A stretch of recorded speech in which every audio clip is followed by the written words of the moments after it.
Brilliance Audio. The Family Bones by Elle Marr. Performed by Jesse Valinsky, Sarah Sue, Jennifer Jill Araya, and Arnell Powell.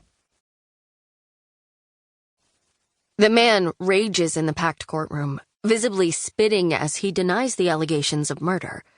He raps his large fist against the wooden frame of the witness stand where he sits as he shouts, "I did not kill my father!" Gathering himself, subtly wiping the whiskers of his chin, the defendant straightens his posture to regard the prosecutor full in the face, to lean forward just slightly over his questioner and flex his considerable presence.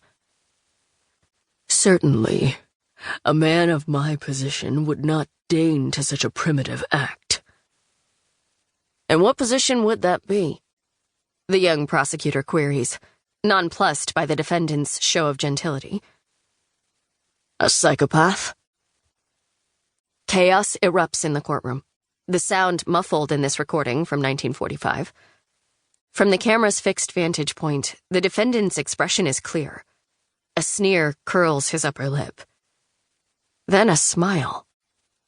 Voices continue to clamor off camera, and the judge threatens to clear the courtroom.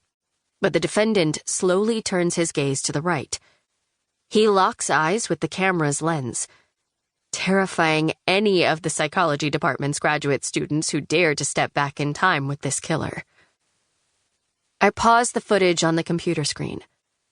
Calder Saffron Eriksen has the dubious distinction beyond being my great-uncle of committing patricide, the murder of my great-grandfather. His was the first case I learned of, when I was 7 years old and my cousin Alfred confided to me the truth of our family during a camping trip. We were psychopaths. Or rather, our family carries with it a long history of antisocial personality disorder that manifests in myriad ways. Psychopathy, sociopathy, borderline personality disorder, and narcissism, among others. At this news, any other little girl might have begun crying or run to her mother. But I only sat quietly, piecing together the clues from my young life. I recalled the way my father seemed incapable of deep emotion, the way my aunt preened, then manipulated her husband into buying her a fancy new car after she crashed her old one. The swift death of my pet rabbit when my Aunt Hattie discovered it had pooped inside her favorite shoes. Calder Saffron Eriksen continues to stare at me through the camera, through the decades to reach into the 21st century. A wild sheen coats his eyes.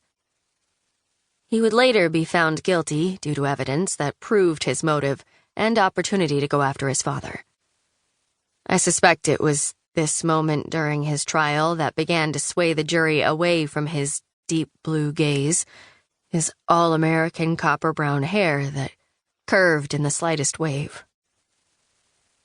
UC Davis's psychology lab offers only 4 computers to its graduate students, but access to dozens of films of trials and interviews featuring individuals diagnosed with ASPD.